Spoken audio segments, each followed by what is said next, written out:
우리는 믿음으로 살죠. 어떠한 상황에서도 믿음으로 살아가야 하고 살아야 합니다. 내 삶에 특별히 큰 어려움이 없다 할지라도, 현재도 잘 하고 있다 할지라도 그보다도 더 최선의 길을 찾기 위해서 믿음으로 사는 것이 최선의 길이잖아요. 최선의 길을 찾기 위해서 우리는 믿음으로 살죠.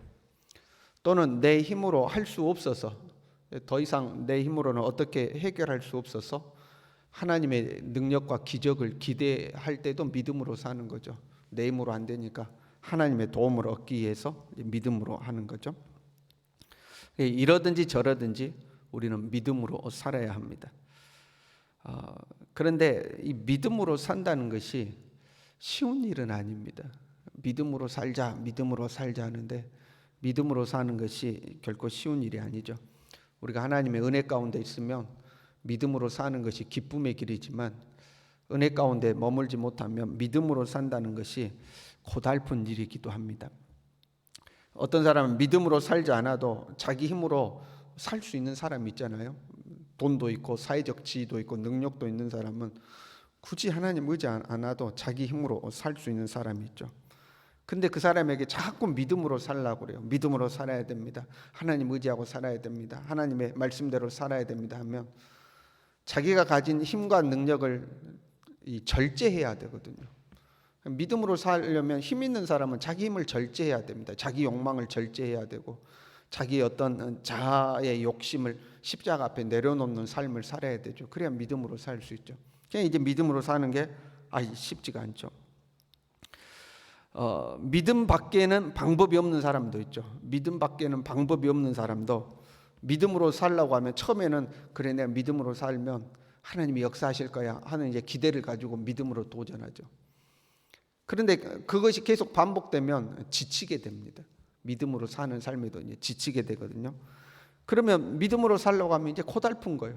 근데 믿음으로 산다고 해봤는데 내 삶에 내가 원하는 일들이 안 일어나는데, 기적이 안 일어나고 하나님의 도움이 안 일어나는데, 그래서 지쳐가지고 있는데 또 거기다가 믿음으로 살아야 됩니다. 그러면 나한테 좀 그런 소리 좀 하지 마라. 이제 믿음이고 뭐고 나 이제 지쳤다고. 믿음으로 사는 것에 진절머리가 난다, 힘들다, 이제 이렇게 되는 거죠. 보세요. 아무 희망이 없는 이스라엘 백성들에게 내가 새 일을 행하겠다, 광야의 길을, 사막에 강을 내겠다 하나님이 말씀하시는 거잖아요. 보라, 이제 내가 새 일을 행하겠다 하는데, 그럼에도 불구하고 야곱아 너는 나를 부르지 아니하였고 이스라엘아 너는 나를 괴롭게 여겼다 하고 기록하고 있어요.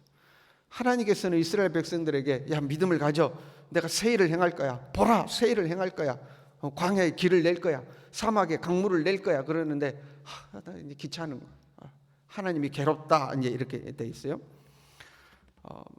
힘들고 어려운 사람에게 믿음을 가지십시오, 하나님이 역사하실 것입니다, 하나님이 도우실 겁니다 했더니 나한테 제발 이제 그 소리 좀 하지 마라고, 나 그렇게 사는 것도 괴로워 죽겠다고, 힘들다고 이제 이야기하는 거와 똑같은 거죠.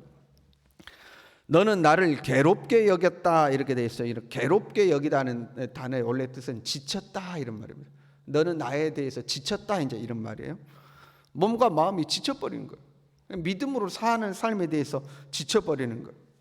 하나님을 이제 섬기고 하나님을 의지하는 삶에 실증이 나는 거예요. 왜 그래요? 내가 하나님을 의지한다고 의지했어요. 믿음으로 산다고 살았어요. 야 하나님이 새 일을 행하신대, 하나님이 사막에 강을 내신대, 그래서 그 하나님 의지하고 살았어요. 근데 내 생각대로 안 되더라 이 말이에요. 그 사막에 강이 나기를, 도저히 이루어질 수 없는 그곳에 하나님의 역사가 이루어질 것이라고 기대했는데 그런 일들이 없는 겁니다. 그런 역사가 안 나타나는 거예요. 내가 기대한 때에 내가 기대한 만큼 안 나타나는 거예요. 우리는 그렇잖아요. 오늘 기도해서, 오늘 아침에 기도해서 오늘 저녁에 응답되면 얼마나 좋겠어요. 우리의 마음이 그런 걸 원할 때가 있잖아요. 오늘 아침에 기도하고 하나님 오늘 저녁에 응답하시기를, 내가 오늘 하나님 의지했으면 내일 하나님의 기적이 나타나기를, 우리의 마음 같았으면 하나님 막 즉각 역사했으면 하는 그런 마음이 있잖아요. 근데 우리의 생각과 하나님의 역사가 다를 때가 있죠.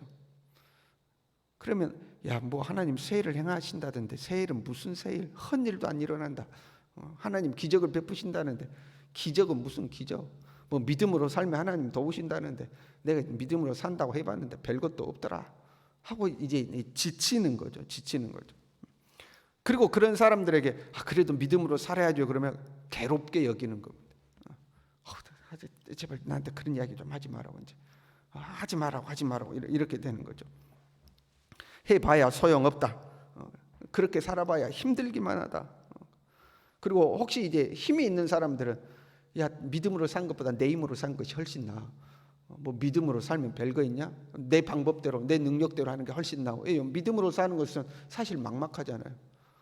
그런데 자기 힘으로 하는 것은 자기의 계획과 자기의 생각대로 모든 것을 조정할 수 있잖아요.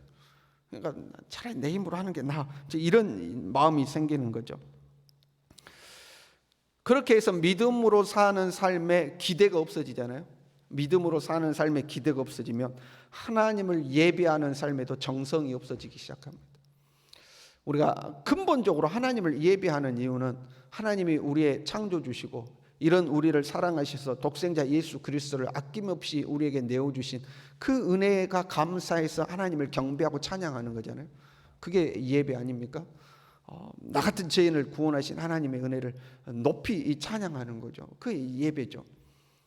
그런데 꼭 그런 것만 아니죠. 우리 사람이라는 것이 마음에 욕심도 있고요. 하나님에 대한 기대도 있죠. 나를 구원해 주신 하나님 은혜가 감사해요. 그건 감사한 일이고, 그러나 현재 내 삶에 하나님께서 은혜를 더 베풀어 주시기를, 하나님의 능력을 베풀어 주시기를, 나를 형통케 하시고 나를 축복케 하시고 나에게 더 좋은 것을 주시기를 기대하는 마음이 있잖아요. 사람의 마음이 있잖아요. 그 기대 때문에 우리는 하나님을 더 예배하게 됩니다. 하나님을 예배하는 데 정성을 다하면 하나님이 이런 나를 이쁘게 보시고 그래도 머리라도 한 번 더 쓰다듬어 주시고 그래도 하나님이 더 좋은 것 주지 않으실까 하는 그런 기대가 있어서 하나님 앞에 더 헌신하고 하나님을 더 예배하는 마음이 우리에게는 있어요. 그게 꼭 나쁜 것은 아닙니다. 또 하나님은 그런 우리를 축복하시겠다고 약속해 놓으셨고요. 꼭 나쁜 것은 아니에요. 그러나 근본적으로 예배란 하나님의 은혜에 감사해서 하나님을 경배하는 거거든요. 그럼에도 불구하고 우리 마음 가운데 하나님 우리를 더 축복하시고 은혜 베풀어 주기에 대한 기대가 있는 거죠. 그 기대 때문에 하나님을 더 예배하고 헌신하게 되는 거예요. 그런데 믿음으로 사는 삶에 대한 기대가 없어져 버렸어요. 그러면 하나님을 예배하는데도 이제 정성이 없어지는 겁니다. 하나님을 예배하는 것도 이제 시큰둥해지는 거예요. 왜? 내가 하나님께 정성껏 예배하면 하나님 나에게 은혜를 베푸시겠지, 이 기대가 있어야 되는데 이 기대가 없는 거예요.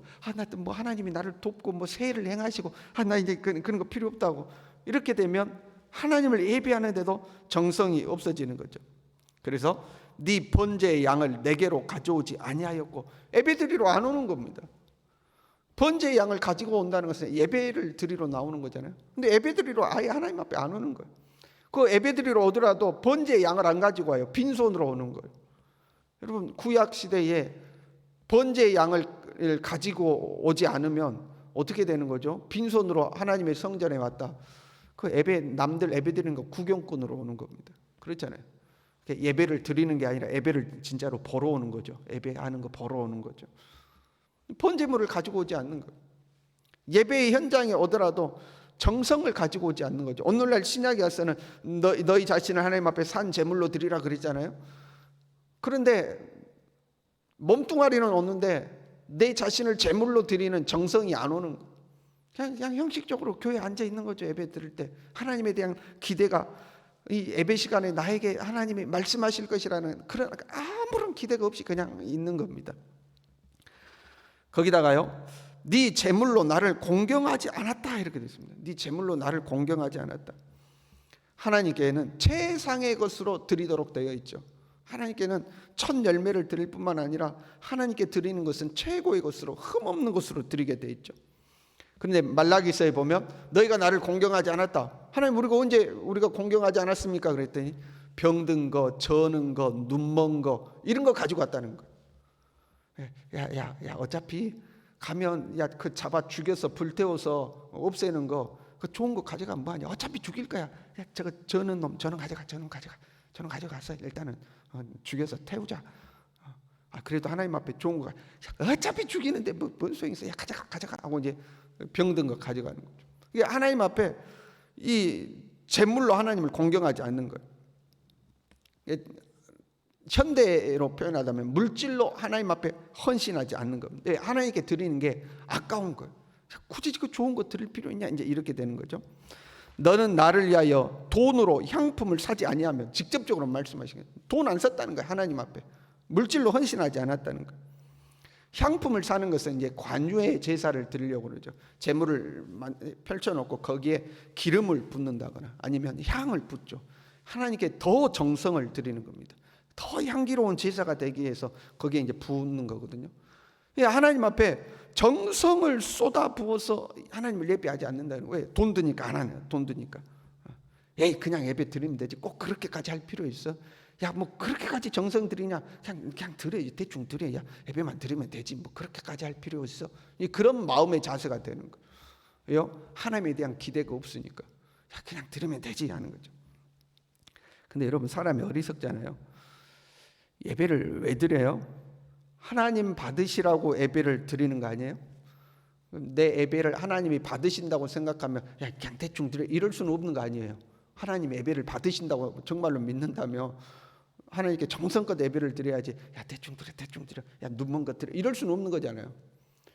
그러면 하나님이 안 받으신다고 생각하면요, 그 예배를 드릴 필요 없잖아요. 안 그렇습니까? 하나님이 안 받으신다고 그러면 굳이 짐승 가지고 와서 하나님께 드릴 필요가 없잖아요. 그런데 하나님 앞에 가지고 오긴 온데 눈먼 거, 병든 거, 뭐 이런 거 가지고 와서 한다 이 말이에요. 그러니까 하나님이 받으신다고 믿는 것도 아니고, 그 하나님이 안 받으신다고 생각하고 아예 안 드려버리면 되는데 또 그것도 아니고, 그 사람이 참 어리석은 거 아닙니까? 오늘날 우리의 하나님 앞에 헌신된 삶을 점검할 필요 있어요. 하나님을 예배드리는 삶, 하나님 앞에 예물을 드리는, 물질로 헌신하는 삶 점검할 필요가 있어요. 진짜로 하나님이 받으신다고 하는 건가? 아니면 그냥 몸에 밴 습관에 의해서 다른 사람 눈치 보이니까 그냥 그냥 이 정도는 하고 어떻게 때우자, 뭐 이런 식으로 하고 있지 않는가? 우리 자신을 점검할 필요가 있죠. 믿음으로 사는 삶에 흥미를 잃으면 이렇게 되는 거예요. 하나님이 내 삶에 새해를 행하실 것이다, 광야의 길을, 사막에 강을 내실 것이다 해도 아무 감동도 없어요. 막 그런갑다 하는 거죠. 믿음으로 삽시다 하면 또 차라리 귀찮은, 괴로운 일이 된 거예요. 나 좀 내버려 뒀으면 좋겠어요. 그냥 하나님 앞에 물질적으로 헌신하지도 않아요. 이러한 삶에 대해서 하나님은 너희가 나를 괴롭게 하였다 하고 기록하고 있어요. 하나님을 괴롭히는 거예요. 하나님을 괴롭히는 거나 다름없는 거죠. 여러분, 우리가 막 그렇게 산다고 해봐요. 하나님을 괴롭히는 삶을 살아요? 그럼에도 불구하고 하나님은 광야의 길을 내실 겁니다. 사막에 강을 내실 겁니다. 왜냐하면 하나님은 하시고자 하시는 일을 반드시 이루시고 성취하시는 하나님이죠. 바다가 갈라지게 할 것이고요, 큰 물 가운데 지름길을 내시죠. 사막에 강을 내시죠. 광야에 또 길을 내시죠. 믿음으로 끝까지 산 사람은 광야에 길이 나고 사막에 강물이 흐를 때에 그 물을 마시며 기뻐하게 될 것입니다.